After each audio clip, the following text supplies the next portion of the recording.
Detroit Become Human is coming up very fast, and there's some stuff you need to know about it. Hold on, just a little while long. Hi folks, it's Falcon. Today on gameranx, 10 things you need to know about Detroit Become Human. Number 10, the story is inspired by a short that was developed on the PS3 a number of years ago called Kara. It tended to be a short tech demo that writer and director David Cage decided he wanted to make into a full game just because he wanted to know what happened next. The story is about androids who are very much human, at least in appearance, and pretty much handle all of the menial labor. Clerks, nurses, janitors, etc. That's what the androids are for. The neo-noir story starts with an unexplained incident that causes some strange behaviors, creating deviant androids that show emotions. David Cage, the creator, took inspiration from Ray Kurzweil's The Singularity is Near, which is a non-fiction book about how human intelligence development is much slower than machine intelligence development. The game looks like it's intending to explore the area between android and human, dealing with artificial intelligence as an entity that will eventually overcome humanity, at least in intelligence. What will happen is the question. Number 9, Quantic Dream, the developer of the game, led by David Cage, developed an entirely new engine for Detroit Become Human. They wanted to advance features in rendering specifically, as this is a narrative game and depends heavily on your immersion in the story, script, and general emotion of all of the characters. That's what it's about. Androids developing emotion. So the more film-like the rendering can be, the better. They spent time on shading, dynamic lighting, and something that I think is rarely talked about, but camera physics, as well as effects like bokeh, which is the depth of field that blurs out the background and makes it appear more film-like. The word actually most specifically refers to lights blurred in the background and the effect that that generates, and it's something that they specifically worked on after Sony's Mark Cerny, who was the lead architect of the PlayStation 4, came in and evaluated their current effects. This was around 2016, and the engine actually handles pretty damn well at a 2160p checkerboard that's stable at 30 frames per second. The volumetric lighting is also better on the PS4 Pro, and to say the very least, it is going to be a pretty game. Number 8, the sheer number of characters is going to be quite wild. Casting for Detroit Become Human spanned Los Angeles, London, Great Britain, and Paris, France, hiring more than 250 actors to portray 513 different roles. There is not one specific protagonist either. There are 3 different protagonist characters, and there's no game over screen at any point. If any of the 3 playable characters die, the story just continues without them. Quantic Dream is claiming you can really change the outcome of the story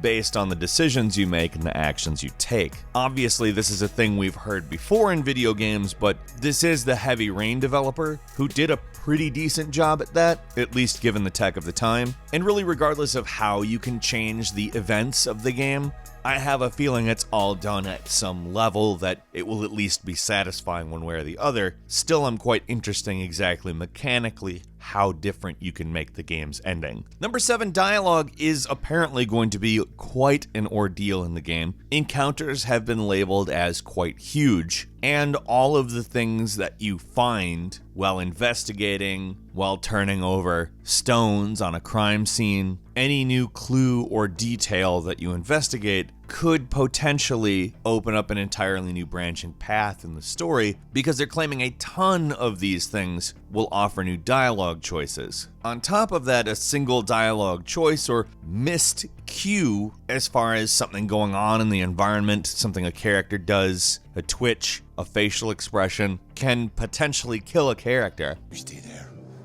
Don't you dare fucking move. Alice! Daddy's very mad!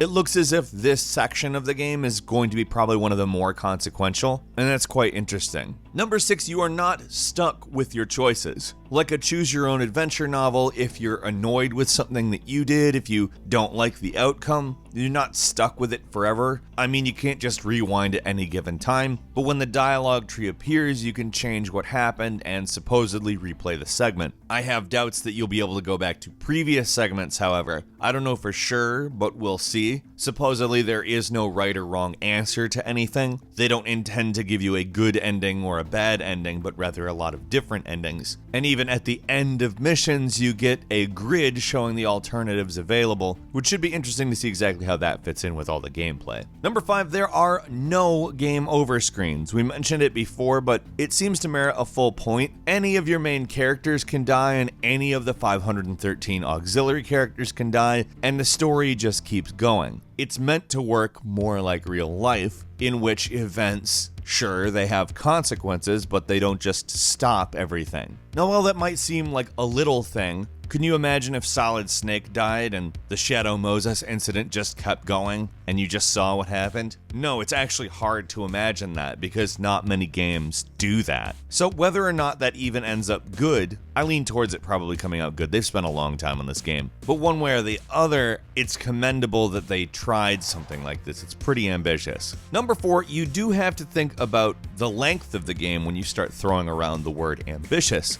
And I've seen numbers thrown around that say anything between 10 to 12, and I've also seen 8 to 10. Now, one way or another, this is a narrative-focused game that has tons of branching options, as well as details you can miss, a world you can immerse yourself in and just supposedly mine tiny little detail after tiny little detail, as well as have quite a bit of autonomy as to what you're doing. So that makes me think that it's about 8 to 10 hours long if you're just trying to get through the story. It seems like a game that, because of how it's created, will have a lot of replay value, which is something that honestly not a lot of games are really talking about anymore. We're seeing more games as a service that don't have replay value. They have just an endless loop that you play. So it's interesting to see them make a specific narrative game and think about stuff like how players can enjoy themselves upon returning to the game. In a narrative game, of course, it's narrative depth. Stuff you can miss, stuff you can go back to, new discoveries that you'll continue to have as you go back to the world of Detroit Become Human. So obviously there is a big hope associated with this, that it is not just good the first time around, but that we're going to go through this story a few times, trying to find the differences and intricacies. Number 3, there is a means to track your progress within the story in case you kind of get lost in the narrative and are trying to remember exactly the significance of a certain thing. This is the first time they've attempted to resolve this on account Quantic Dream does do this type of game, and people complain about the fact that they get lost fairly often. It's not a linear story, it's meant to deviate, and you're meant to remember things. So what they ended up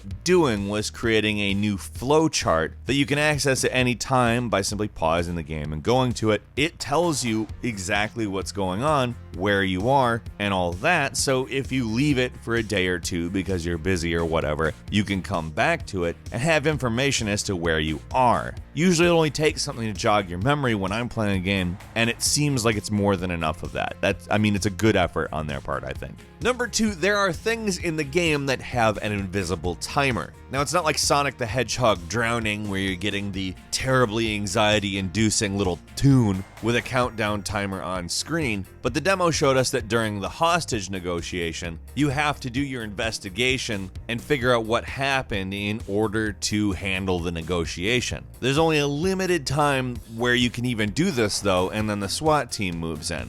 It's hard to believe that this would be the only time this exists in the whole game. Considering it has a script of about 2,000 or 3,000 pages, there will be most likely other situations in which there is some degree of pressure. And finally, number 1 is all the really truly necessary information. For instance, Detroit Become Human is coming out on May 25th. That is getting very close. Quantic Dream isn't a first-party studio, but it's also not a third-party studio. They work specifically with Sony. They have a partnership with them. This is an exclusive that is being published by Sony, and it will probably work a similar way that God of War is, as somewhat of a system seller. When you develop a game specifically on one set of hardware, it always comes out better because you use that specific set of hardware, not worrying about whether it would be compatible elsewhere. I know it's a bit less of a concern in this console generation, but you can still see the benefits of working with one set of hardware in all of the footage we've seen of this game.